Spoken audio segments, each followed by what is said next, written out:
painel agora é sobre as trilhas do desenvolvimento sustentável. Trilhas para caminhadas de longo curso são importantes recursos para o crescimento do turismo de natureza e poderosas ferramentas de desenvolvimento sustentável de novos negócios. Hospedagem, alimentação, guiamento e interpretação, transporte de bagagens e outros serviços podem transformar as cidades ao longo dos caminhos e gerar oportunidades de emprego e renda no entorno das unidades de conservação. Para poder ter esse bate-papo, a gente vai ter um moderador e alguns convidados ilustres. Exatamente. Mas o nosso moderador já é uma figura também carimbada aqui nos Abeta Summits, uma figura muito importante, é o Pedro da Cunha Menezes, que é um dos idealizadores da Rede Brasileira de Trilhas, é ex-chefe lá do Parque Nacional da Tijuca. Acho que a Poli conhece bem, a Poli que está super envolvida aí na Rede Brasileira de Trilhas, né, Poli? Conta pra gente um pouquinho. Pois é, a gente está tendo aí a oportunidade e o prazer também, enquanto entidade aberta, de fazer parte agora da diretoria, né, Gil, da Rede Brasileira de Trilhas. Essa pessoa aqui que vos fala, mandar um abraço aí para todo o pessoal da rede que pode aí estar nos assistindo nesse momento. Então a gente vai ter agora, com a moderação do Pedro, claro, a gente vai chamar o Pedro aí daqui a pouco, vamos ter diversas participações aí para compor esse bloco. A gente vai ter aí o João Lino, né, que é o diretor da Rede Brasileira de Trilhas, também de longo curso. A gente tem aí a Rota Vicentina, né, fazendo parte aí, a Marta Cabral, que é justamente, né, que é executiva aí da Rota Vicentina. A gente também tem aí para compor o nosso quadro, né, Gil, Bom, deixa eu buscar os nomes Vamos aqui. buscando os nomes aí. Tem a Camila Bassi, Caminho da Fé. Exatamente, né, do Caminho da Fé. E mais uma participação. David Flores, olha só. Então a gente vai ter todo esse pessoal conversando para vocês agora. O Pedro vai estar moderando esse bloco para a gente. E, claro, a gente não vai conseguir ter todo mundo aqui na tela ao mesmo tempo. Então, Pedro, entra aí com a gente, já dá um oi. Não sei se você já está nos ouvindo. Já estou. Tudo bem, Vocês não estão me vendo, não? Não, agora estamos. Agora a gente está te vendo, te ouvindo super bem. Bom, a gente vai deixar contigo agora para moderar esse bloco. Você vai chamando aí os teus convidados, na verdade os nossos convidados, né? E vamos bater esse papo aí, falar um pouco sobre esses caminhos, né? Toda a questão das trilhas de longo curso. Perfeito. Gente, é um prazer estar aqui no Abeta Summit de novo. Para nós da rede, a Abeta é não só uma parceira de raiz, é um pouco madrinha da Rede Brasileira de longo curso. Os nossos princípios e objetivos são absolutamente convergentes e sinérgicos. E, para nós, é motivo de grande orgulho ter tido a primeira reunião de diretoria e fundação, por assim dizer, da Rede Brasileira de Trilhas, no contexto de um Abeta Summit, o Abeta Summit da Ilhabela, que foi fantástico. Também é motivo de orgulho para a gente ter, desde o início, sempre ter tido um diretor da Abeta, o Evandro Schulz, agora a Poliana, que acabou de falar. Isso enriquece bastante a rede e dá a ela esse olhar empresarial, que também é muito importante, já que a rede ela está baseada em 3 pilares: a conservação, a recreação e a geração de emprego e renda, no qual a participação da Abeta é fundamental. Para a gente poder ter um evento dentro do Abeta Summit é também um motivo de muita honra. E, para esse evento, a gente juntou aqui um time de craques, tanto no Brasil quanto do exterior, né? Nós vamos começar hoje ouvindo uma experiência de Portugal, nosso país formador, que é uma experiência que eu particularmente considero talvez o exemplo mais inspirador de todos que eu conheci nos últimos 35 anos em que eu estou envolvido com trilhas de longo curso, tendo visitado mais de 100 delas. Talvez pouca gente sabe, eu tenho dupla nacionalidade, sou português, tenho família em Portugal, meus filhos nasceram em Portugal, minha esposa é portuguesa, E em 2011, eu escrevi uma matéria no Eco, bastante mal-humorada, chamada Navegar é preciso, caminhar não é preciso, na qual eu criticava muito Portugal e o governo por não aproveitarem a Costa Vicentina, que tem talvez a paisagem costeira mais bonita para trilha de longo curso do mundo. Para minha surpresa, no ano seguinte, quando eu voltei à Costa Vicentina, estava lá uma belíssima trilha posta lá pela Associação Casas Brancas, da qual a Marta e o Rodolfo, que estavam à frente, eram os principais motores, e que, passados menos de 10 anos, desponta hoje como uma das principais e mais bem-sucedidas trilhas de longo curso no mundo. A Marta vai contar um pouco dessa história para a gente. Depois, vamos ter também a presença de João Lino. João Lino é um batalhador, é diretor da Rede Brasileira de Trilhas, é gente que faz. João Lino está por trás da implementação do Caminho de Cora Coralina, que liga a cidade de Goiás, Patrimônio Mundial da Humanidade, até Corumbá, passando por Jaraguá e também por Pirenópolis, num dos traçados mais bonitos de Goiás, e uma trilha que hoje já se estabelece como uma das trilhas de longo curso mais procuradas do Brasil. João Lino hoje mora em Cavalcante e está já pensando em estender o caminho dos Goiáses, que é o caminho de Cora, mais os caminhos do Planalto Central, mais o caminho dos Veadeiros, até o Quilombo, Calunga, e ali pela região de Cavalcante, chegando até Tocantins. Depois vamos ter aqui a Camila Bossi, que é a principal motor por trás do Caminho da Fé. O Caminho da Fé todo mundo conhece, liga diversos destinos do interior de São Paulo e Minas até a nossa Basílica em Aparecida.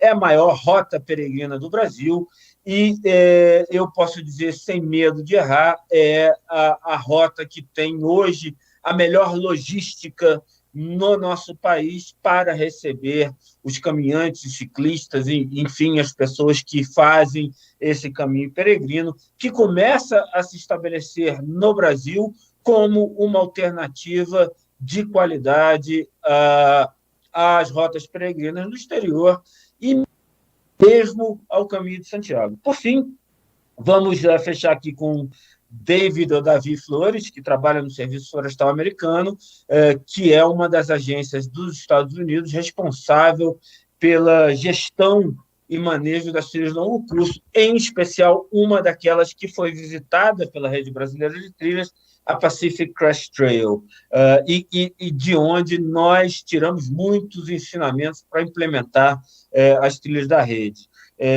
O Serviço Florestal tem sido, por convênio com o governo brasileiro, um dos maiores capacitadores dos agentes da rede, sejam eles profissionais de unidade de conservação, sejam voluntários, para que a gente possa avançar. E o Davi é um especialista em turismo de base comunitária, tema que ele vai nos contar um pouquinho como se entrelaça com as trilhas de longo curso. Bom, já falei demais, não é mim que vocês querem ouvir, são os nossos convidados, então eu vou passar a palavra à nossa Marta Cabral. Bem-vinda, Marta. Mais uma vez, é um prazer ter você aqui.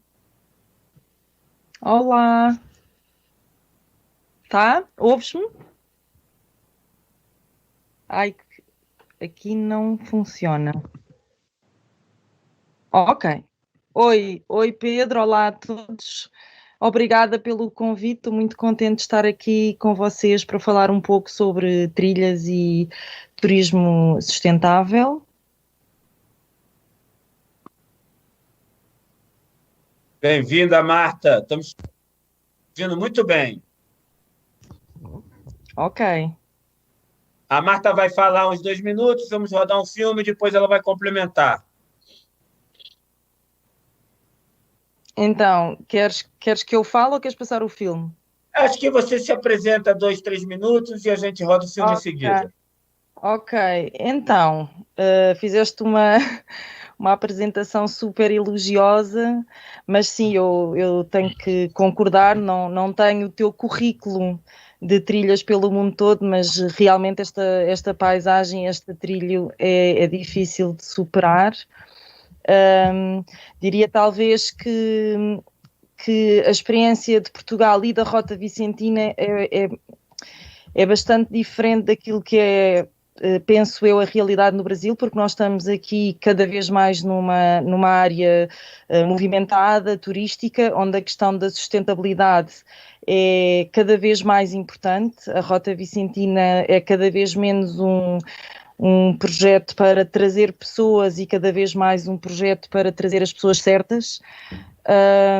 E pronto, e este vídeo que eu trago hoje, fiz questão de o incluir nesta nossa conversa, porque eu acho que ele apresenta mesmo bastante melhor do que eu toda a ideia por trás da Rota Vicentina, então proponho vermos e depois continuamos a nossa conversa. Então vamos ver o filme. For some years I'm doing hiking, and for this year I thought I would like to go to Portugal. It's special. It's a special place. Olha por mim, cuida de mim, respira a minha paz, terra tão frágil, gente tão audaz. Foi crescer de uma forma saudável e com muito apego a isto. Por muito humilde que fosse, por muito pouco que tivessem, partilhavam. Isto aqui é o caminho que foi feito à mão para as pessoas que viviam aqui. Vemos a serra, vemos o rio, vemos o mar, é lindo, é lindo. Temos a sorte de sermos procurados pelas razões corretas. It's one of the most perfect places to be. You look around and it's green, there's nature everywhere. Magnifique. Atembernehmend Landschap, das heel mooi, ja. Der ganze Weg ist angelegt wie ein Garten. Denkt man träumt. That's really special for us, to be, for a little moment, be part of that environment. É isso que as pessoas apreciam, né? Ter este pedaço de mundo ainda mais intacto no seu estado natural. Y muy salvaje, ¿no? Y muchos cambios de paisaje también, sí. No es monótono. Cómo está todo cuidado, la limpieza, es fantástico. Toute cette nature à l'état pur, en fait. It's also really authentic. You see that it's still Portugal. L'oceano è sempre affascinante. You think you are, I don't say heaven, I don't know it, yeah, but it's really great. Não me vais dominar, controlar o que há em mim, mas sem ti não sou e não quero ser. Calma, tu vives no paraíso. Eu sei, tenho essa noção. Eu não quero é perder isso. De onde se tira e não se põe, depressa se vê o fundo. Deixe-se não estraga. Há coisas a estragar mais que eles. Antes de haver os trilhos, saía para o campo a cavalo ou a pé e não se via ninguém nos caminhos. E agora encontra-se sempre alguém. It's not just mid-season, but low season. Queremos mostrar e partilhar com as pessoas, mas temos medo de toda a pressão turística. O ecossistema é frágil. Dans quelques années, il risque d'y avoir de plus en plus de monde. Peut-être même beaucoup trop de monde. We like to be tourists, we don't like to have too many tourists, and not that the nature suffers from tourism. Everything is growing except nature. Nature isn't growing.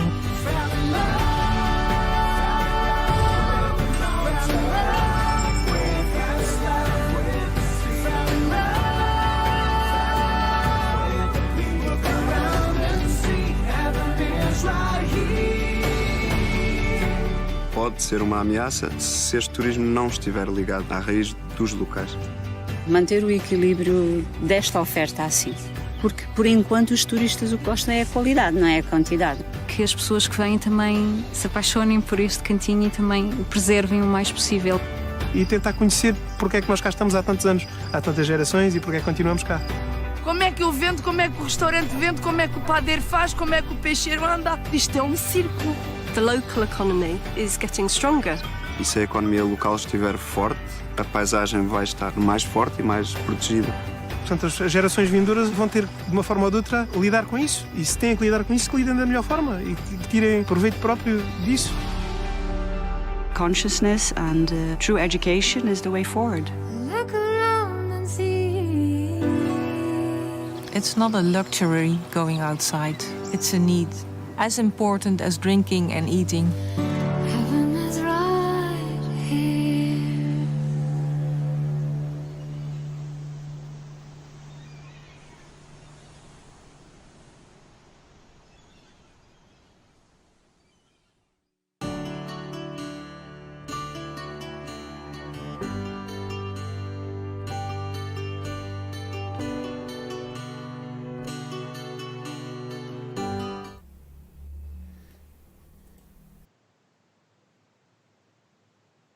Puxa, Marta, que vídeo bonito.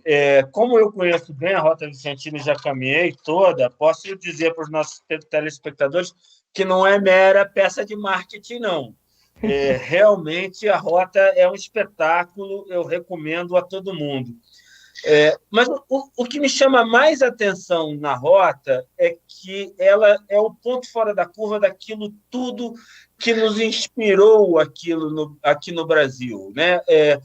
Ela não é uma trilha que foi o resultado de peregrinos que começaram a buscar algum valor espiritual, como é o caso do Caminho da Fé, da Camila Bossi. Ela também não é o resultado de caminhadas feitas por montanhistas, como é o caso da Trilha Transcarioca, dos Caminhos da Serra do Mar ou da Trilha Transmantiqueira. Ela é o resultado da soma de pequenos empresários da Associação Casas Brancas que se juntaram para criar uma alternativa de geração de emprego e renda fora da autoestação no sul de Portugal. Começou com 100 empresas em 2013 e hoje já está com 200. Isso é o que a gente precisa aprender no Brasil, porque o pilar que a gente menos tem desenvolvido na rede brasileira de trilhas é esse da geração de emprego e renda e do serviço para atender quem quer fazer esse trilho longo curso. Conta um pouquinho a história da Rota para a gente, Marta. Ok.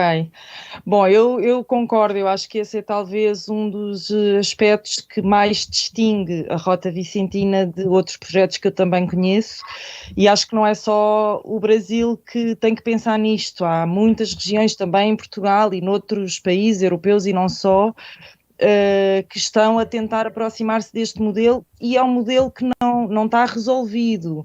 É um esforço diário. Até agora tem realmente corrido bastante bem. Eu diria que a estratégia aqui foi, por um lado, ter um produto com muita qualidade, e isso há vários, não é o único, investir muito na qualidade, mas investir também muito na marca. A Rota Vicentina é uma marca com muito valor. E a estratégia sempre foi garantir que para as empresas associarem-se à marca era uma mais-valia. Não é totalmente evidente isto para todas as empresas, ou seja, há muitas empresas locais que não fazem parte da rede e eu acho que há muitas empresas que fazem parte da rede que não estão por causa da marca.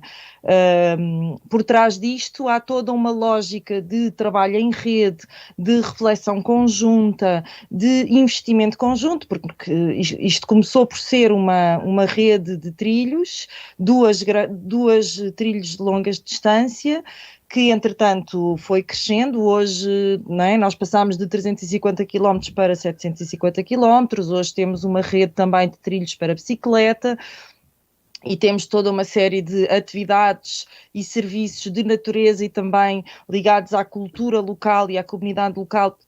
Enfim, todo o conceito tem vindo a crescer, mas parece-me que o que é aqui muito importante, quer para as empresas, quer para o próprio modelo de funcionamento da associação, é termos que olhar permanentemente para as empresas para fazermos as nossas escolhas.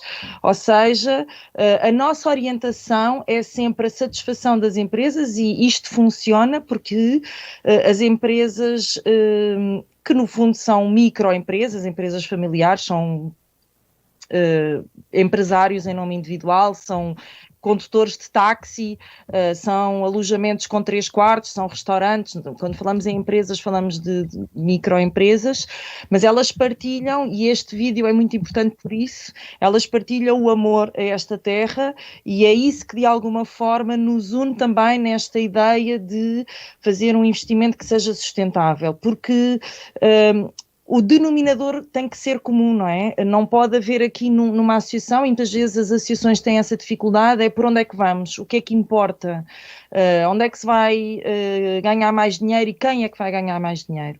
E aqui há um equilíbrio, ou pelo menos nós procuramos isso, ter um equilíbrio entre aquilo que é o interesse das empresas que investem na Rota Vicentina e da comunidade como um todo. E obviamente a comunidade também tem os olhos postos na natureza. Isto é um parque natural.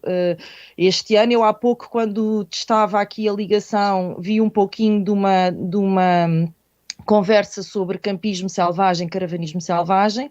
Nós tivemos aqui um problema grave este ano com campismo e caravanismo selvagem, que põe em causa a qualidade da Rota Vicentina. É qualquer coisa que é alheio à nossa atuação, mas nós, enquanto associação, temos o poder e a capacidade de reagir. Claro que nós trabalhamos com as entidades públicas que cofinanciam o projeto não é apenas financiado por empresas, mas a responsabilidade maior é realmente dos privados, e eu acho que sim, que essa é a grande mais-valia da Rota Vicentina enquanto projeto, que tem que ser resistente, porque estas coisas, nós podemos ter 1000 ideias lindas, mas isto é difícil. Há sempre dificuldades, há sempre vontade de desistir, há sempre situações muito difíceis. Nós estamos a passar este ano por um período difícil no mundo inteiro, e o que me parece que é fundamental é esta plataforma de união. Este ano, por exemplo, praticamente não houve turismo nos trilhos, foi muito residual, mas nunca, desde o início do projeto, nunca passámos tantas horas a trabalhar em conjunto. Zoom, todas as semanas, com vários temas para discutir, com várias problemáticas para resolver. Começámos a preparar o próximo ano.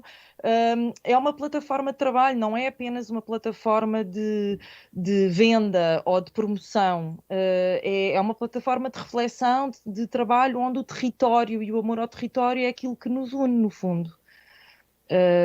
Enfim, como primeira reflexão, seria isto. Marta, muito obrigado. Você falou 3 coisas muito interessantes aí. A primeira, que é uma iniciativa de microempresas. Essa é a cara da Beta, micro e pequenas empresas, e é a cara da Rede Brasileira de Trilhas. A gente tem já muito claro que a rota é um benchmarking para a gente, e estamos trabalhando junto ao Ministério do Turismo para estreitar a cooperação com a Rota Vicentina, que já é membro da World Tours Network junto com a rede, portanto, esse canal já é um canal que existe. A segunda coisa que a Marta falou é muito importante para ser bastante entendida no Brasil, é a construção da marca. Nós no Brasil estamos construindo a questão da identidade visual Trilhas do Brasil, que são as pegadas amarelas e pretas, e estamos num momento que é fundamental consolidar isso, porque entre você ter uma identidade visual em que um turista alemão, tire uma foto junto a uma trilha da rede no Rio Grande do Sul, e essa fotografia seja vista por um português que mora na Nova Zelândia, ele pode não saber que é uma trilha no Rio Grande do Sul, mas ele saberá que é uma trilha no Brasil. E isso é a construção de uma identidade visual, de uma marca fundamental para que a gente consiga se posicionar no mercado.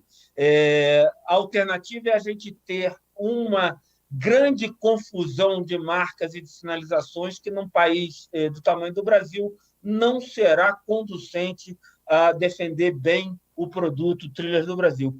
E, por fim, Marta, quando eu te chamar de novo, vou te pedir para explicar como visitar a rota. Eu já sei como se visita a rota, tem um site maravilhoso, peço a vocês já para ir entrando, mas depois a Marta vai contar para a gente como é que faz para visitar a rota. Vou aproveitar aqui para chamar nosso segundo convidado, João Lino. Como já apresentei João Lino, ele vai falar um pouco mais dele mesmo.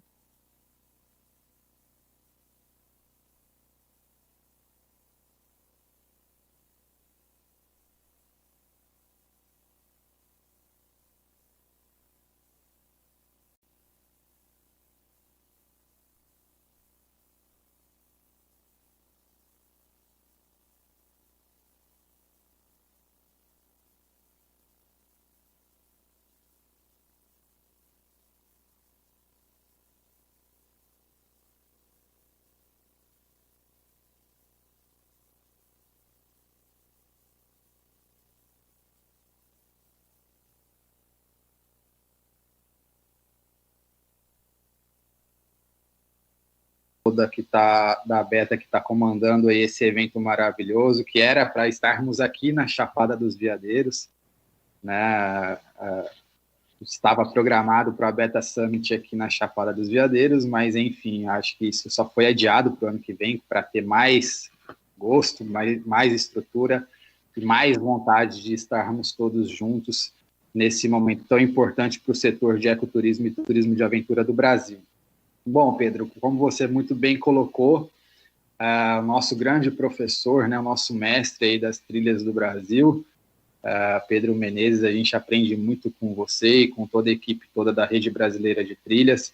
A Rede Brasileira, eu acho que tem ganhado muito e avançado muito nessa proposta de implementar trilhas, caminhos de longo curso no Brasil, que ainda é um grande desafio. A gente tem um espaço muito grande, uma necessidade muito grande de implementação, né, tendo em vista o potencial e riqueza natural que nós temos e a carência de produtos turísticos, principalmente nessa temática de caminhadas e atividades ao ar livre.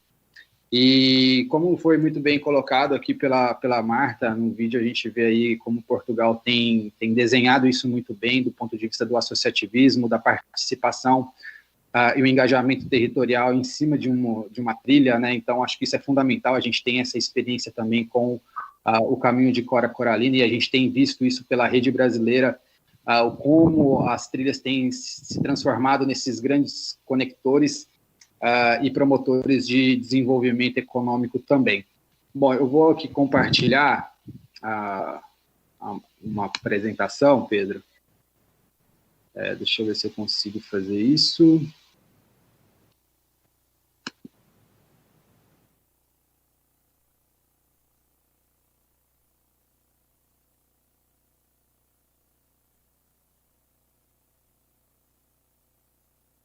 Pode continuar.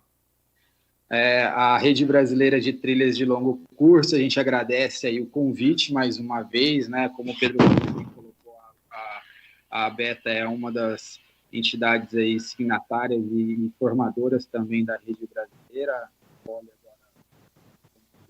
também da rede, e esse casamento é fundamental aí, tendo em vista de que as trilhas talvez sejam os grandes produtos para os operadores, para os praticantes de atividades ao ar livre aqui no Brasil, e mostrando também aí um pouco da nossa capilaridade, o quanto que a rede já avançou e tem avançado cada vez mais. Esse mapa está até um pouco desatualizado, né, Pedro? A gente já tem iniciativas, inclusive, fora do Brasil, na Bolívia, Equador, você capitaneando isso e levando aí as pegadas pretas e amarelas para também na América do Sul. E só para a gente entender, há 3 anos, 4 anos atrás, a gente tinha esse mapa pouco preenchido pelas marcas das trilhas, né? E a gente vê quanto isso tem sido pulverizado. Hoje a gente é com trilhas praticamente em todas as macro-regiões, em quase todos os estados brasileiros, né? E crescendo cada vez mais, a cada dia, cada semana a gente pela rede, a gente observa as iniciativas em todo o Brasil e o quanto isso tem promovido não só a implementação de trilhas, mas fomentando justamente aquilo que você muito bem colocou dentro dos nossos 3 grandes objetivos, que é a conexão de unidades de conservação, territórios, cidades, povoados, áreas protegidas, atrativos turísticos, comunidades tradicionais, comunidades indígenas, comunidades quilombolas, enfim, promovendo essa grande conectividade. E a rede tem tido esse grande protagonismo aí, capitaneando, enfim, dando oportunidade de forma voluntária, 99%, sempre voluntariado, né, fomentando, inclusive, a participação voluntária num processo de estruturação, que eu acho que é o grande negócio, né, e aí eu vejo que a grande estratégia da rede brasileira e o grande sucesso, inclusive, está muito em cima disso, que é um processo de baixo para cima. Então, a gente entende que o processo de baixo para cima é aquilo que perpetua, aquilo que fica, as trilhas não têm prazo para acabar, então o processo de baixo para cima ele é fundamental para que ele se mantenha e ela ganhe a sua notoriedade, ganhe a sua forma de se manter e perpetuar aí ao longo do tempo. Eu vou trazer aqui um pouco da estratégia que a gente tem utilizado, novamente aí o nosso professor Pedro Menezes dando essas diretrizes para a gente no nosso corpo diretivo, né? A gente sempre começa aí com uma base de trilhas locais, trilhas regionais, trilhas nacionais e aí trabalhando com a conexão com trilhas internacionais. Só para a gente entender um pouco como isso tem funcionado, né? E a gente ganha corpo rapidamente, né, a gente tem a trilha das 7 Quedas aqui na Chapada dos Veadeiros, que foi, eu acho que uma da primeira trilha de pernoite no Parque Nacional aqui da Chapada dos Veadeiros, né, começando aí uma iniciativa do ICMBio, depois com a trilha União lá na região do Distrito Federal, né, e aí a gente já passa por uma trilha regional com a iniciativa aí do governo do estado de Goiás, a gente aí Bismarck, né, a turma toda lá das cidades históricas, e a Goiás Turismo implementando essa trilha regional que é o caminho de Cora Coralina. A partir disso, Caminhos do Planalto Central, eles ganham corpo, o João Carlos, a turma toda do Caminhos do Planalto Central implementando os 3 arcos no Distrito Federal, e o Caminho dos Veadeiros unindo aí uma trilha nacional, que é o Caminho dos Goiás, e a gente aí tendo mais de 1.200 quilômetros conectados por meio de trilhas locais, trilhas regionais, formando uma trilha nacional, como você disse no início, aí levando e estendendo isso para outros territórios também, e unindo não só as trilhas, mas também os patrimônios mundiais aqui do Planalto Central, reconhecidos pela Unesco, a cidade de Goiás, Brasília e o Parque Nacional da Chapada dos Veadeiros, formando também aí a reserva da biosfera do Cerrado. Então, a trilha ela passa a ter aí não só essa importância de conectar as unidades de conservação, sejam elas locais, municipais, estaduais e federais e privadas, mas também aí unindo patrimônios mundiais, e aí a gente tentando, no futuro, trabalhar uma trilha patrimônio mundial também, né, com um organismo internacional reconhecendo. E aí, voltando um pouco para esse aspecto local, que é essa base que a gente trabalha, né, esse envolvimento, esse protagonismo de baixo para cima, aquilo que mantém e garante a permanência das trilhas, e falo isso com propriedade, até a Marta da Rota Vicentina trouxe esse exemplo, que são os empresários, são as pessoas locais, né, a associação local. Cora Coralina foi nesse sentido, né, a gente, com o governo do estado, implementou, mas deu toda a base para os municípios e territórios e empresários, proprietários rurais, para manter e formar sua governança e fazer com que ela tenha sua sustentabilidade não só financeira, mas de manutenção da trilha. E aqui na Chapada dos Veadeiros a gente vem justamente tentando trazer isso, pegando esse modelo nacional da rede brasileira, trazendo isso para o território aqui em Cavalcante, onde a gente está baseado, né, situado na Chapada dos Veadeiros, fomentando aí um sistema municipal, uma rede municipal de trilhas, e trazendo as trilhas regionais, a trilha em verde, aí, o Caminho dos Veadeiros, que vem de Formosa, né, e implementando aqui no território, cortando o Parque Nacional, mas também criando outras trilhas aí, que tem um envolvimento e uma necessidade e importância muito grande para os povoados rurais, principalmente. Cavalcante, apesar de ser um dos municípios maiores do estado de Goiás, com uma das maiores áreas conservadas do Cerrado, tem 70% do seu território por área protegida, né, ou por uma comunidade quilombola, mas apesar disso ainda tem, é um dos piores IDHs do estado de Goiás, o segundo pior IDH do estado, então com uma economia ainda bem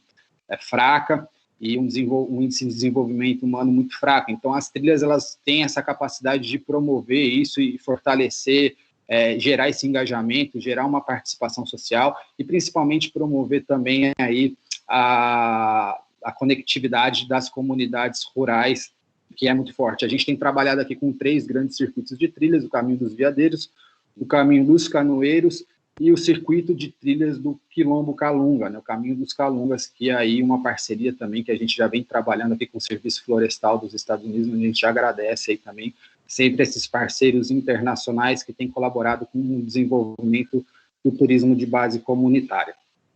Bom, mas eu gostaria aqui de trazer, Pedro, uma reflexão, né? Até a Marta comentou também sobre isso, eu acho que todos nós temos estamos passando por esse momento, né? Que é o ano de 2020, um ano que ficará na história, com impacto global em função da pandemia, e que trouxe aí esse fenômeno mundial, que é essa privação da liberdade, né? A gente em processo de isolamento.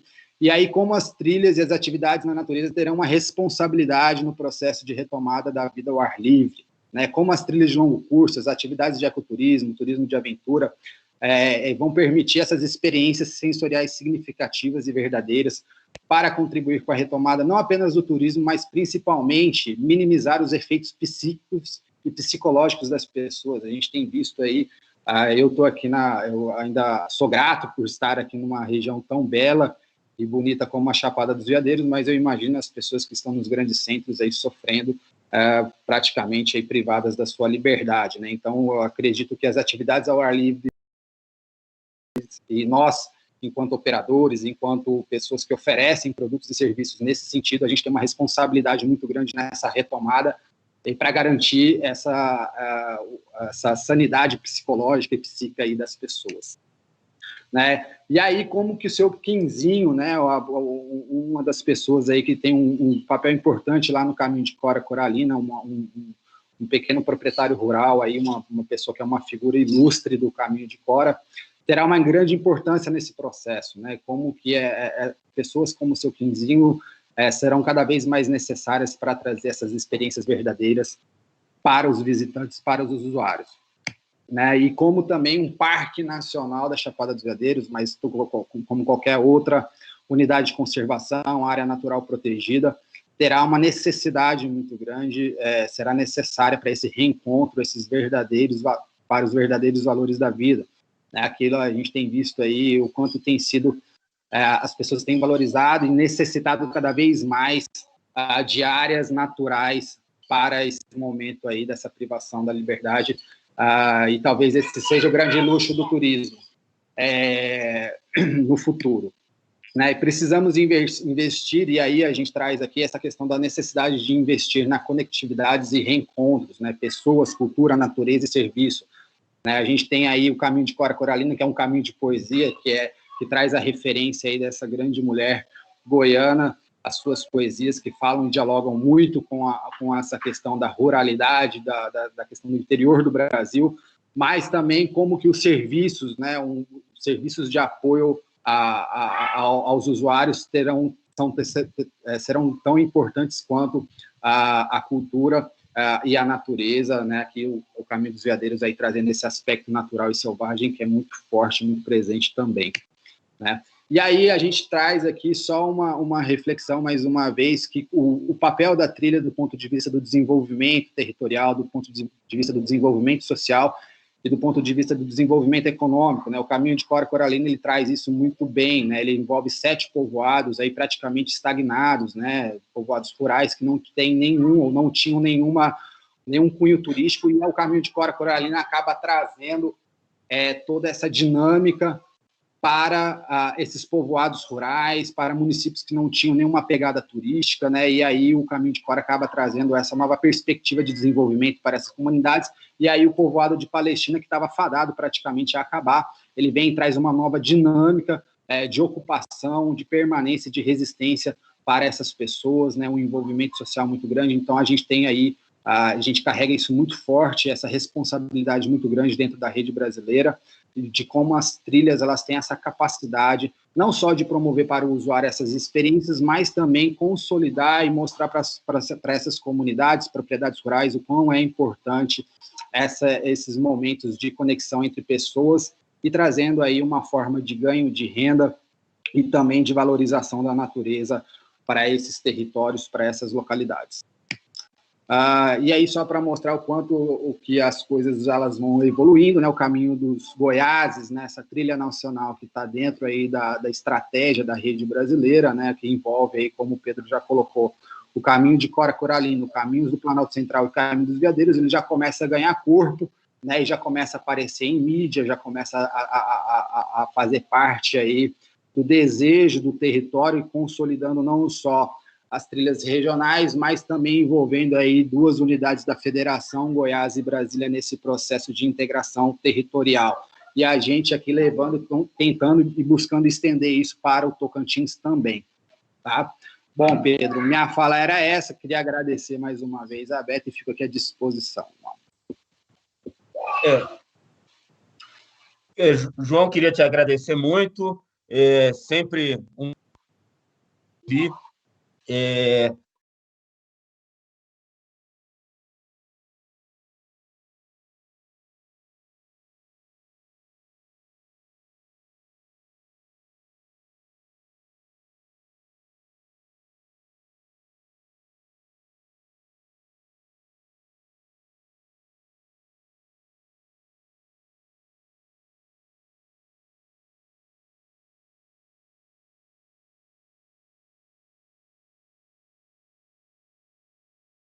Olha, Margarita, a rede, como o João explicou, é de baixo para cima. Ela depende de um grupo de pessoas locais, de uma vontade local de implementar para que ela aconteça. A gente ajuda dizendo como faz, quando faz, de que jeito faz.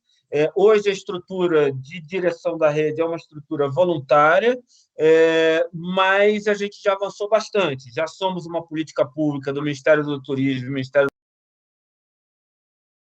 do Rio, já tem um manual de sinalização oficial e já tem 2 portarias normatizando o que deve ser a rede no Brasil inteiro, inclusive estabelecendo as pegadas amarelas e pretas como a identidade visual das trilhas do Brasil. Nesse exato momento, nós estamos conversando com o Emitur, com o Sebrae, com a Zemates, para ver como é que a gente consegue dar um pouco mais de robustez, que é fundamental. A rota da Marta tem 9 pessoas profissionais trabalhando nela, e já a Appalachian Trail nos Estados Unidos chega a quase 100 pessoas. Nós ainda não temos nenhum profissional. Então, é um passo que a gente ainda precisa dar para conseguir chegar, inclusive, com capacitação e com algum seed money nesses lugares que estão um pouco mais longe. Tendo dito isso, querendo implementar em Rondônia, tendo um grupo, tendo algum apoio, entra em contato conosco no privado, que a gente naturalmente vai tentar criar todas as condições para você poder fazer. Agora, eu vou chamar aqui a nossa Camila, que é uma máquina de trabalhar e que foi capaz, com a sua organização, a sua capacidade de aglutinamento de poder público, cura, usuários, pequenos empresários, transformar o Caminho da Fé na rota peregrina mais famosa do Brasil e uma referência para todo mundo no nosso país e já no exterior também, inclusive uma referência para nós da rede. Camila, é um prazer ter você com a gente aqui. A palavra está contigo. Oi, Pedro. Tudo bem? Bom te ver de novo. Primeiro, eu queria agradecer o convite, né, de poder estar aqui, participando desse evento maravilhoso, sendo digital, né? O ano passado eu estive no Beta Summit, lá na Ilhabela, pude ver a dimensão, né, da atuação da Beta, dentro do universo do mercado, né, de turismo de aventura e ecoturismo. Então, é um prazer poder estar aqui e dividir um pouquinho da nossa experiência com o público da Beta, né? Então, eu venho aqui hoje contar um pouquinho da relação do Caminho da Fé e essa modelagem, essa nova modelagem de negócio que a gente tem, que veio se reestruturando nos últimos 5 anos. Eu vou compartilhar um conteúdo.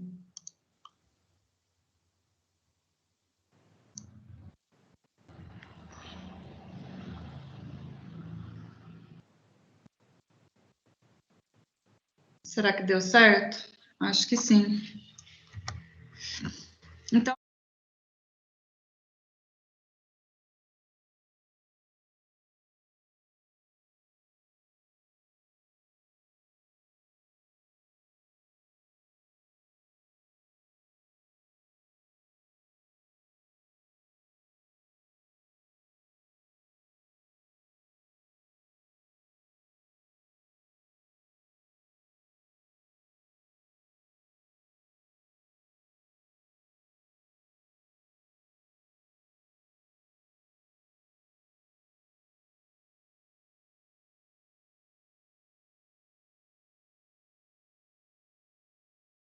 há 17 anos atrás, o objetivo era promover atividade turística no município da Prata, de Águas da Prata, através de uma caminhada. Não era uma tradição, não existia uma rota de peregrinação que ligava esse município ao Santuário Nacional. Isso foi um projeto desenvolvido, ele foi criado, né? E a criação disso é gerar a possibilidade de criação dessa rota, né, da trilha, possibilitou que as pessoas tivessem estrutura para ir até o Santuário Nacional. Então, nós criamos uma oportunidade, né, de negócio, especificamente aqui, isso há 17 anos atrás, e essa proposta vem se remodelando ao longo desses anos todos.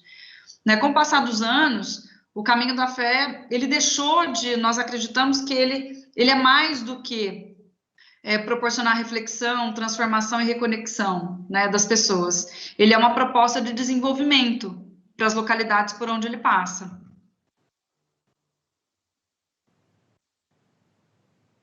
Opa.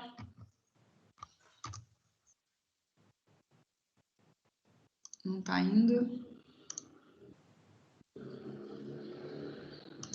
Estou com algum problema aqui na minha apresentação. Acho que agora foi. A nossa missão, né, compartilhando um pouquinho com vocês, é estabelecer políticas e desenvolver estratégias que possam criar essas condições favoráveis para o desenvolvimento do turismo religioso nessas localidades.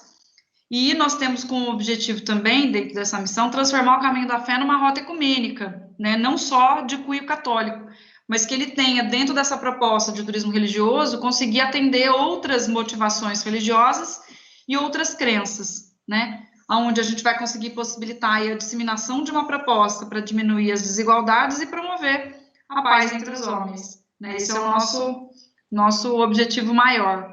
Como uma ferramenta de fomento, o Caminho da Fé, ao longo desses anos, ele é mais do que um roteiro de turismo religioso, ele é uma ferramenta de desenvolvimento das pequenas localidades por onde ele passa.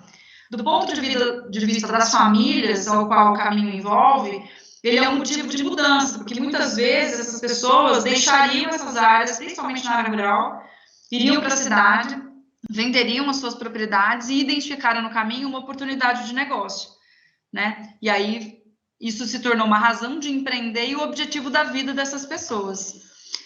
Ele valoriza a atratividade religiosa e turística da localidade, né? Porque a gente também trabalha a atratividade turística.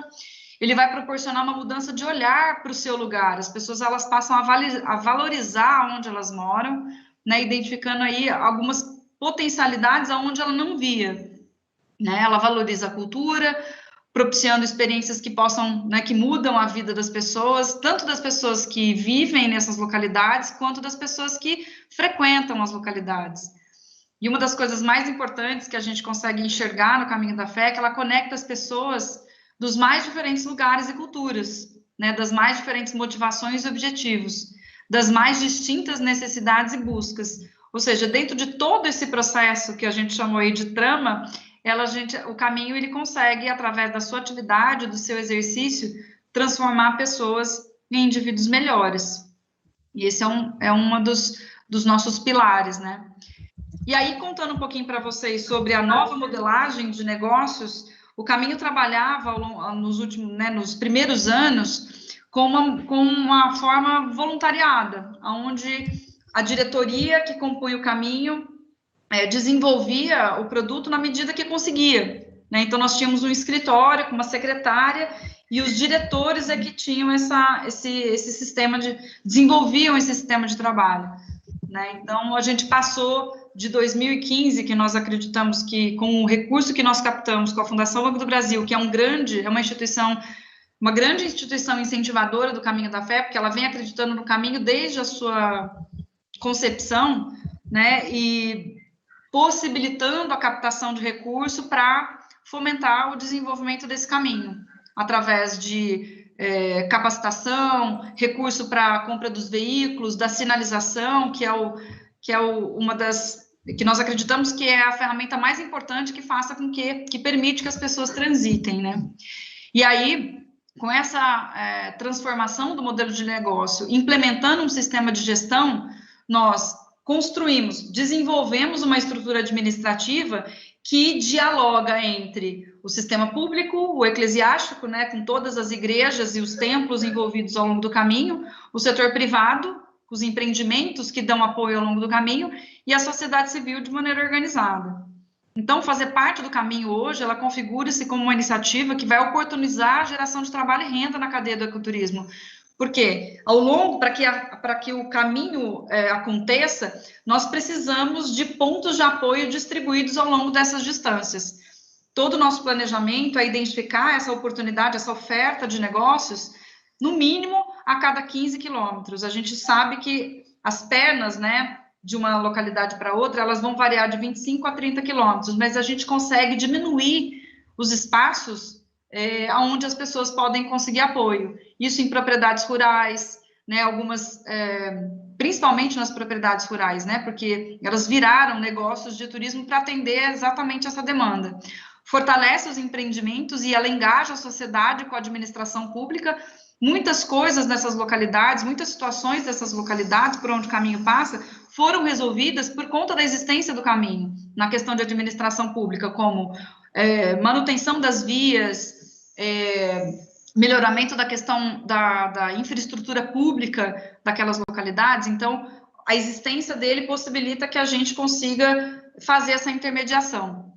E tudo isso funciona numa engrenagem sistêmica, onde a gente tem um diálogo com a instância pública, criando essa governança, envolvendo todos esses atores. O caminho ele é regido por uma associação de amigos que, diferentemente, né, da Rota Vicentina, como a Marta colocou, aqui a base de manutenção, mantenedora do Caminho da Fé, é feita através das prefeituras municipais. Existe uma lei, o nosso trâmite, existe uma lei que valida a entrada do município no caminho, e a partir daí nós vamos tramitar com instrumentos jurídicos embasados no marco regulatório, o que possibilita o repasse do recurso, além de vir também recurso do próprio movimento, né, dos peregrinos.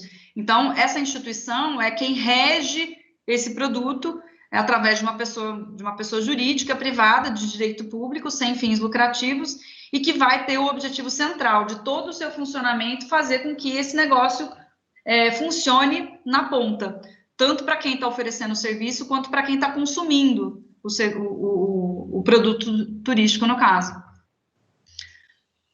Parte do nosso trabalho é incentivar, captar e promover investimentos em estruturação, estudos, diagnósticos, levantamentos, capacitação e qualificação profissional, a sinalização e a manutenção da trilha e outras necessidades que acabam aparecendo, como a gente está no momento agora de desenvolver projetos na área ambiental, em vista da questão dos incêndios, em vista da questão da necessidade da preservação do caminho. Então, a gente vai entendendo as necessidades e vai direcionando a nossa forma de atuação nesse sentido. Essas demandas, elas são embasadas dentro de um planejamento de longo prazo, que desde 2015, naquele recurso da Fundação Banco do Brasil que nós conseguimos captar em 2014, foi desenvolvido um plano de negócio, foi aí a minha entrada no Caminho da Fé, eu escrevi um plano de negócio, e esse plano de negócio deu uma série de informações. Com esse instrumento, a gente vem balizando as nossas ações e atualizando ele ao longo desses 5 anos. Neste momento, em 2020, a gente está numa fase de reestruturação desse planejamento, desse plano, para pensar o futuro do Caminho da Fé nos próximos 5 anos. Esse daqui é um modelo do nosso processo, com base na metodologia do Canvas, muitos de vocês devem conhecer, e aqui, com esse mapeamento, a gente conseguiu informações-chave para projetar aquilo que nós gostaríamos nos 5 anos, lá desde 2015. E aí nós conseguimos, já quase 85% dessas ações aqui dentro desse Canvas já foram desenvolvidas, e agora a gente está num processo de readequação, de reavaliação, para poder propor novas estratégias mais inovadoras. Esse é o nosso mapa. Hoje o Caminho da Fé possui mais de 1.500 quilômetros de rota, se a gente for considerar todo o território que ele abrange. São 62 municípios integrantes, formalizados, com documentação, com toda a parte jurídica regularizada, né? Onde nós desenvolvemos ações de promoção, de marketing, de auxílio nas questões turísticas do município, nós fazemos a manutenção, então nós regemos essa malha, né, que nós acreditamos que ao longo desses últimos anos não teve a motivação do cunho religioso como único foco. Nós entendemos que o Caminho da Fé, hoje, ele tem 4 motivações: o religioso, o autoconhecimento, o turismo e o esporte. Então, muita gente faz, e nós identificamos isso através de pesquisa, muita gente faz e essas motivações, elas acabam se misturando, né? Então, a proposta específica de trabalho, ela vai estabelecer métodos e padrões para que todas essas relações aconteçam de forma, de uma boa forma, né? de uma metodologia funcional, né, das questões administrativas, jurídicas, financeiras, institucionais, em atendimento diretamente com o consumidor e com os pontos de apoio, né? Então, a gente tem todas essas triangulações acontecendo nessa modelagem de gestão. Os métodos, eles estão difundidos em um plano estratégico, conforme eu coloquei, e à medida que o caminho ele vai se desenvolvendo e ele cresce em fluxo e expande a sua extensão territorial, essas relações todas elas vão se estreitando. A gente consegue atender, dentro desse método, as necessidades desses produtores rurais que sempre estão entrando em contato conosco para identificar a oportunidade, porque ele identificou uma oportunidade de negócio e ele quer se envolver no caminho, ele quer fazer parte dessa marca, né, desse produto. As administrações públicas, o mercado e o consumidor, né, o mercado aqui é a oferta, né, dos empreendimentos ao longo do caminho, e o peregrino. Então, a gente consegue ir identificando essas necessidades e ir desenvolvendo estratégias para atendê-las, né? Disponibilizando.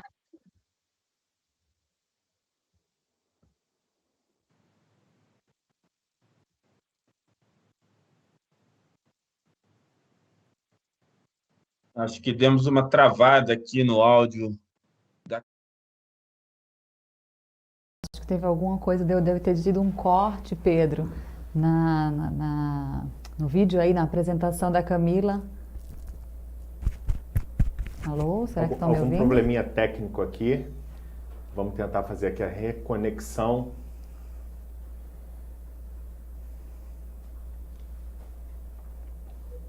Continua.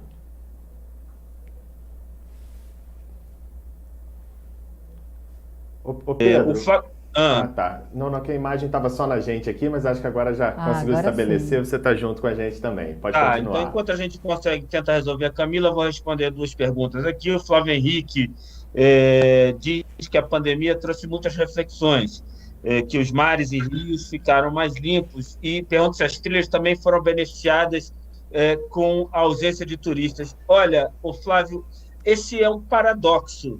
Na verdade, as trilhas trazem mais benefícios se tem turistas, porque as trilhas não deixam de ter uso. A gente sabe historicamente que quando não tem gente de bem usando, as trilhas são usadas por coletor de palmito, por madeireiro, por invasores e por caçadores. O Parque Nacional da Tijuca, que foi o primeiro lugar onde a rede brasileira de trilha foi implementada, com a trilha Transcarioca, é paradigmático disso. Depois que a rede foi implementada ali, praticamente não se achou mais nenhum acampamento de caçador. E, no processo de implementação, quando se criou uma hotline entre os visitantes que estavam fazendo a trilha e o parque, mais de 100 acampamentos foram desativados. Então, você ter o uso da trilha, você permite que você mantenha a poda, que você mantenha o processo de manutenção, evitando erosão em bom estado. Pode parecer paradoxal, mas o uso das trilhas ele mais benéfico do que maléfico para a conservação, e também porque não existe conservação sem uso, é o famoso conhecer para conservar. Então, se a gente não traz as pessoas para dentro, elas não entendem a importância de ter as florestas bem mantidas, a gente também não tem uma política pública de conservação bem feita.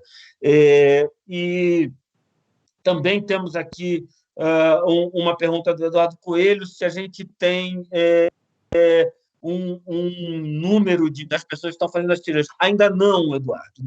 Nós ainda somos financiados 95% do bolso dos voluntários, de modo que a gente tem que escolher com muito cuidado onde a gente quer gastar o nosso orçamento, porque ele é muito limitado. Mas a gente já tem contato com Alexandre Lorenzetto, de Curitiba, que é o sujeito que tem os ecocontadores, que é a tecnologia mais moderna de contagem de visitantes. É nosso objetivo, no médio prazo, colocar esses ecocontadores nas trilhas para poder, então, conseguir dimensionar melhor a quantidade de pessoas que estavam nos frequentando.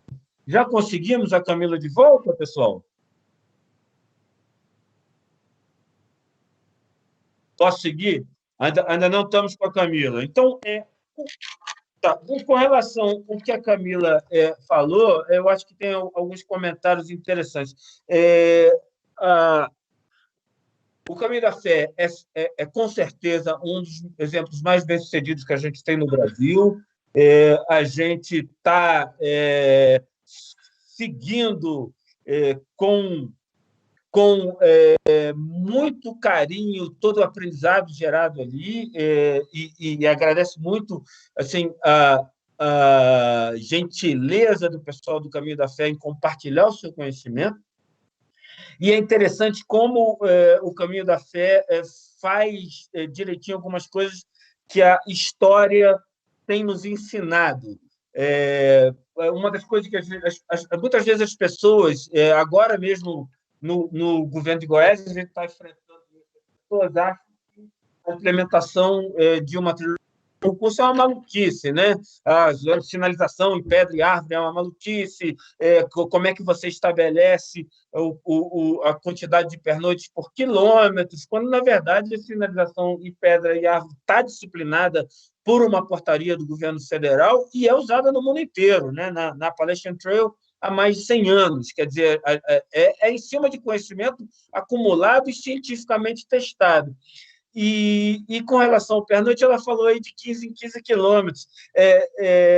E as pessoas perguntam por que de 15 em 15 quilômetros? Porque isso é o que normalmente uma pessoa carregando peso caminha em um dia.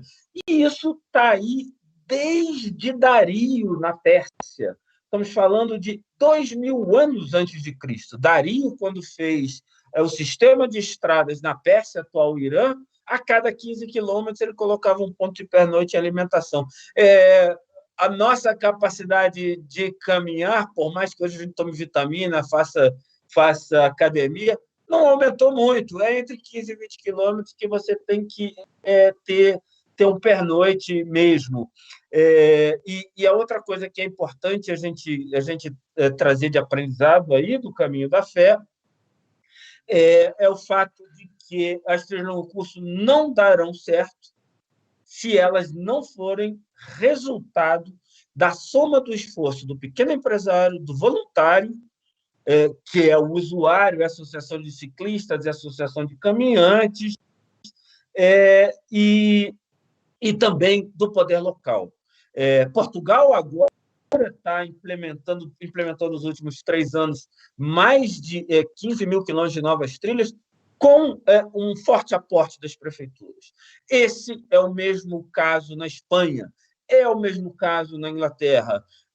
No Brasil, a gente precisa caminhar nessa direção também, e é um dos objetivos da Rede Brasileira de Trilhas, sempre fortalecendo uma marca, uma identidade nacional, pegadas amarelas e pretas. A gente consegue agora chamar o David ou ele também será para entrar?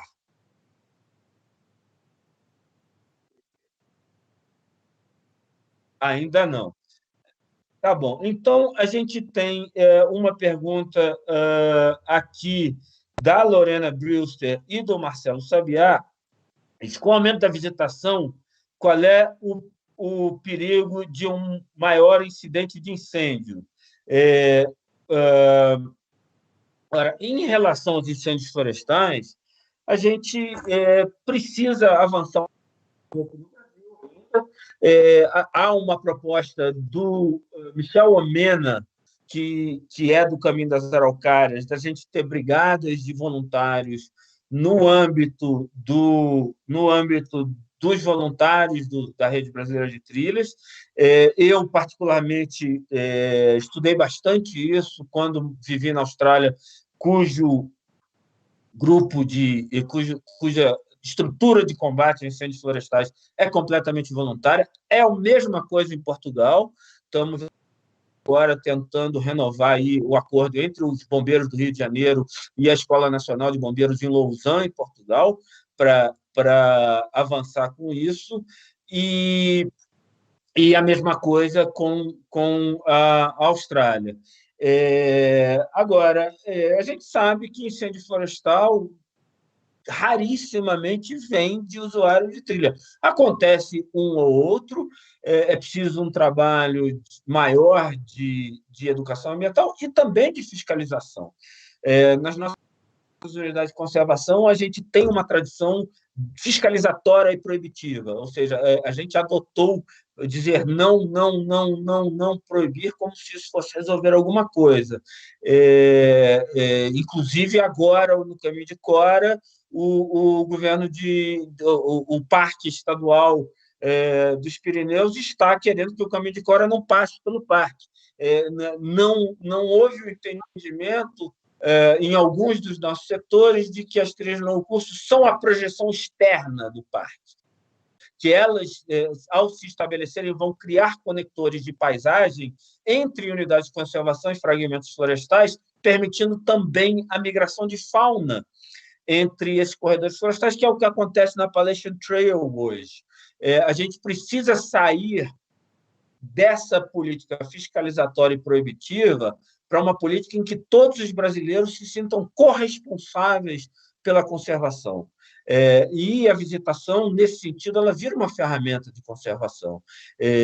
Cada servidor precisa ser um educador ambiental no Conhecer para Conservar. Se a gente não fizer isso, é impossível administrar e gerir de forma ambientalmente correta 10% do território nacional. A gente nunca vai ter o efetivo suficiente para isso se cada usuário não for um aliado da conservação. Não existe outro jeito, e todo esse cerco que a gente tem à conservação hoje, a meu ver, é resultado da nossa atitude antipática, historicamente. Claro que há exceções, e está mudando muito, a visitação. Ou a gente traz o visitante para dentro do parque, o transforma em um aliado e considera as trilhas de longo curso como uma projeção dos parques fora deles, que permitirá a geração de emprego e renda e a conexão, ou a gente está fadado a perder essa batalha para a conservação.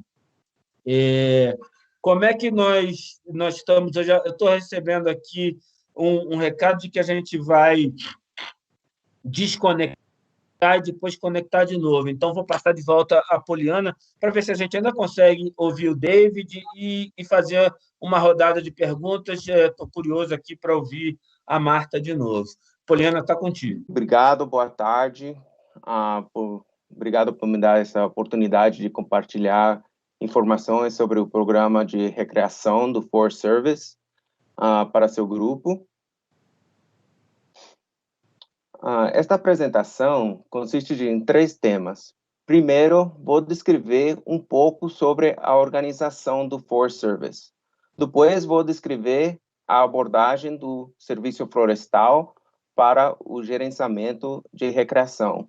E, finalmente, vou descrever um pouco sobre o nosso US Forest Service International Programs.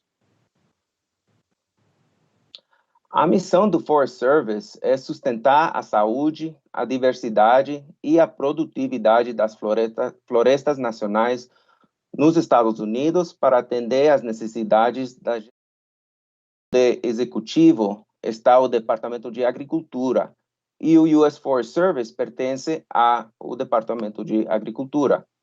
O Forest Service tem 3 ramos principais: o State and Private Forestry, que trabalha com diferentes estados e proprietários de terras privadas; o National Forest Systems, que trabalha para gerenciar todas as florestas nacionais do país; e o ramo de pesquisa.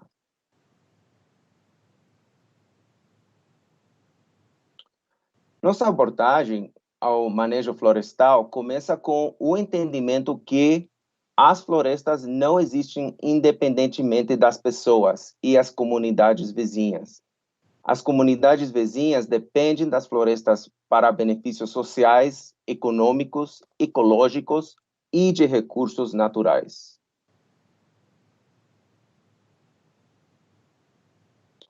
Em termos de recreação, os residentes das comunidades vizinhas e distantes visitam as florestas nacionais para caminhar, esquiar, relaxar, fazer um passeio panorâmico, pescar e caçar.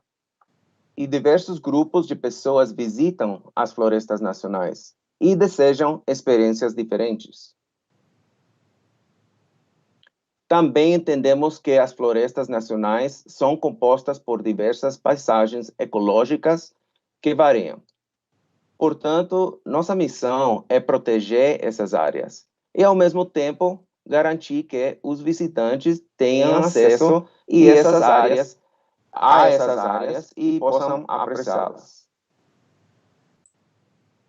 Também entendemos que as florestas têm vários usos e planejamos como equilibrar outros benefícios de recursos naturais, como madeira, mineração e pastizagem, com a preservação ecológica. Isso é muito difícil, porque as pessoas têm ideias diferentes sobre o que as florestas nacionais supostamente fornecem. Porém, trabalhamos muito com planejamento florestal e com contribuição das comunidades vizinhas como parte do processo de planejamento. Nem todo mundo sai feliz com os resultados, mas eles têm a oportunidade de fornecer informações a fazer parte do processo.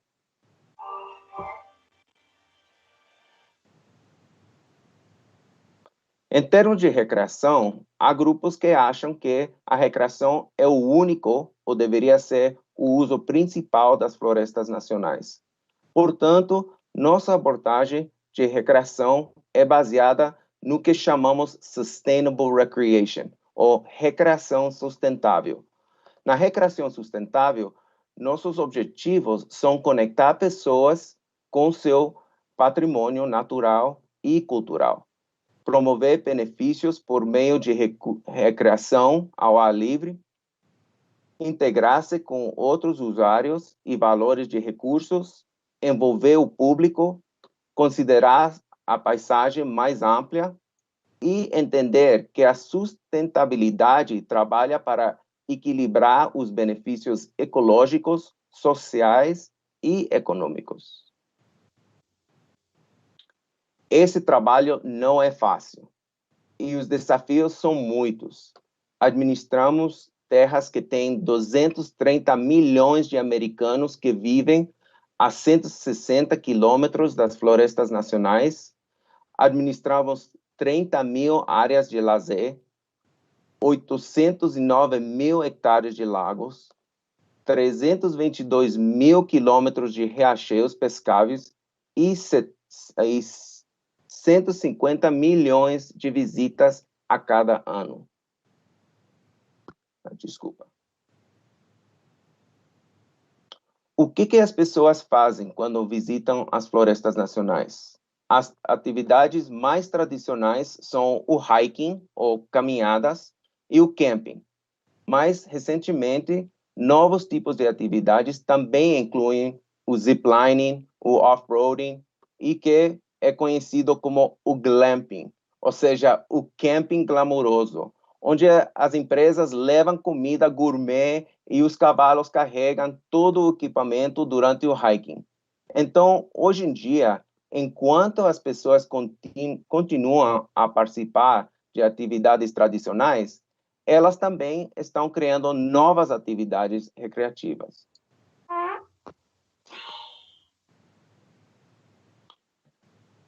Como resultado de todas essas atividades, há muitos benefícios econômicos para as comunidades locais.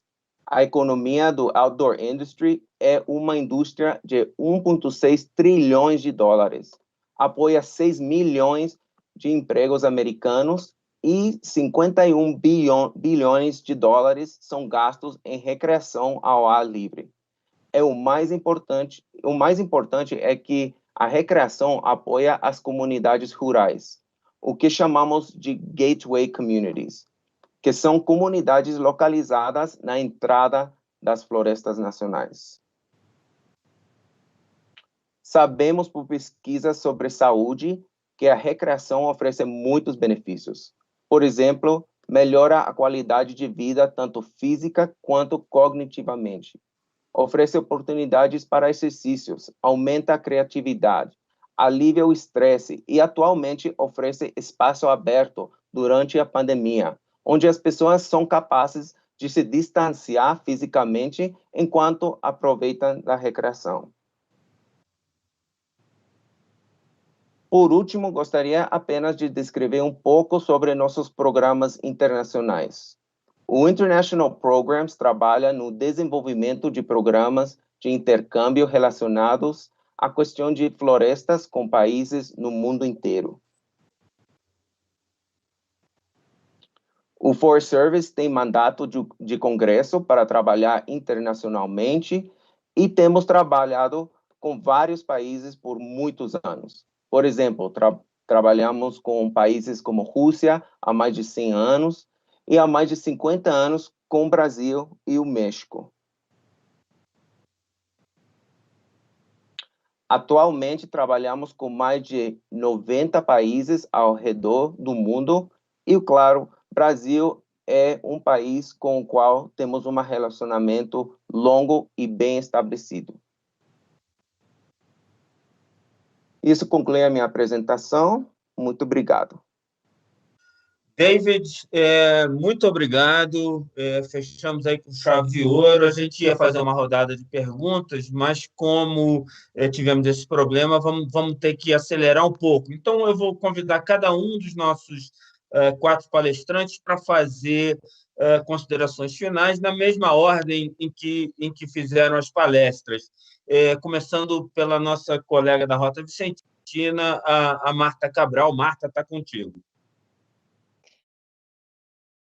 Então, quero uma vez mais agradecer este convite para estar aqui convosco e assim, em jeito de nota final, sublinhar aquilo que o João disse que me parece mesmo muito importante e em que estamos a trabalhar muito ativamente, que é a importância de, para além do trilho, da paisagem, dos serviços turísticos, envolver aqui a comunidade local, a cultura local.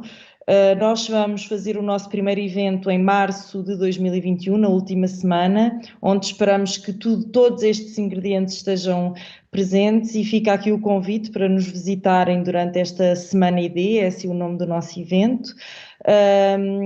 E pronto, e se não for nessa altura, noutra qualquer, a Rota Vicentina funciona durante todo o ano, apesar de que durante os meses de verão, aqui na Europa, nós não recomendamos por várias razões, então venham e serão muito bem-vindos. Obrigada.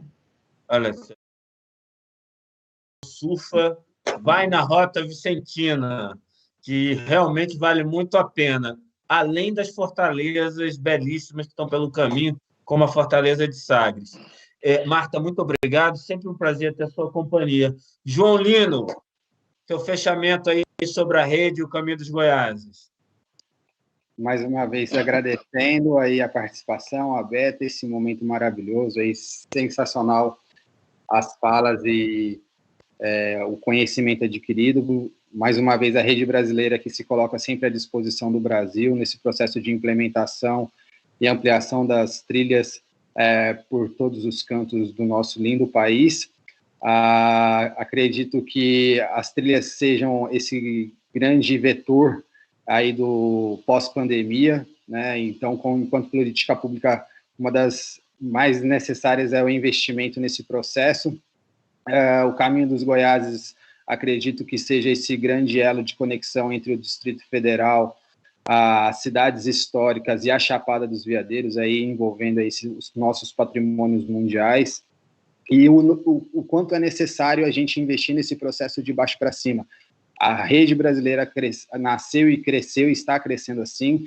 A gente vê o quanto é necessário a gente envolver brigadistas, proprietários rurais, unidades de conservação, como o David colocou muito bem aqui, colocar todos para conversar e ter a oportunidade de dialogar num processo de conservação, geração de emprego e renda, e o desenvolvimento sociocultural por onde passam as trilhas, e a gente tendo aí o tão necessário é a gente retomar os nossos elos com a natureza. Obrigado, João. Camila Bossi, cujo final de apresentação foi interrompido. Camila, pelo que eu peço desculpas a você e a todos os ouvintes, mas te convido agora, então, para fazer o fechamento aí da sua apresentação. Sem problema, Pedro. Eu vou finalizar um pouco, contando um pouquinho da trajetória do caminho, né? Nesse novo processo de estruturação.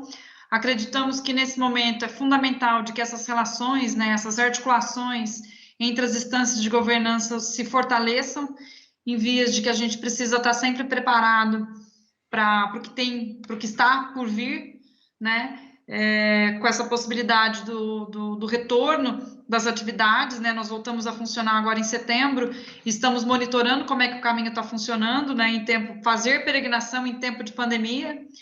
E agradeço mais uma vez o convite pela equipe da Beta, em nome aí da Teriana e do Luizão, em seu nome também, Pedro. Foi um prazer estar aqui com vocês e poder dividir um pouquinho da nossa experiência e do nosso trabalho e de como é que nós desenvolvemos essa rota de peregrinação e com outras motivações que faz bem para tanta gente, e em especial para nós, que trabalhamos com ela todos os dias e ficamos muito felizes. Eu, particularmente, sou uma pessoa profissionalmente feliz por poder estar envolvida num projeto desse, numa proposta dessa. Beijo grande para vocês, bom final de semana e até em breve a gente, se pudesse, ver no caminho. Obrigado, Camila. David, com fé, vamos terminar aí. Faz suas palavras de fechamento e vê se vem nos visitar ao vivo, compartilhar um pouco mais desse conhecimento que o Forest Service tem, com mais de 300 mil quilômetros de trilhas que você não falou aí, que vocês administram. Bom, muito obrigado pelo convite. Desculpa meu português misturado com inglês e espanhol, mas espero que a gente consiga trocar mais ideias no futuro, que trabalhamos junto, conectando com comunidades que vivem perto das florestas e as terras públicas. E gostaria de compartilhar mais sobre nosso conhecimento do Sustainable Recreation, que seria a recreação sustentável, esse balanço entre a ecologia, a economia e o social. Tomara que a gente pode continuar, trocar de ideias e que a gente conversa mais no futuro. Muito obrigado. Obrigado, David. Para encerrar, eu gostaria aqui de, mais uma vez, agradecer a Beta, em nome da Rede Brasileira de Trilhas. Somos parceiros, temos muito orgulho de estarmos juntos nessa jornada pelo desenvolvimento do ecoturismo, turismo de aventura e conservação sustentável no Brasil. E queria aproveitar para lembrar que amanhã é um evento muito significativo para todos nós que trabalhamos com criação e geração de emprego e renda em unidades de conservação, que é Um Dia no Parque. Esse Um Dia no Parque, que é coordenado pela Angela Kuczak, da Coalizão Pró-Unidade de Conservação, vai estar acontecendo em mais de 300 parques no Brasil e serve para chamar a atenção da importância das unidades de conservação e da recreação como uma ferramenta de conservação. A Beta e Rede Brasileira de Trilhas estão com Um Dia no Parque também. Estamos todos no mesmo barco, remando na mesma direção. Vem caminhar com a gente, seguindo as pegadas amarelas e pretas. Até logo. A Beta Summit continua aí, com muitas palestras interessantes. Fica com a gente. Um abração e pé na trilha. Até logo.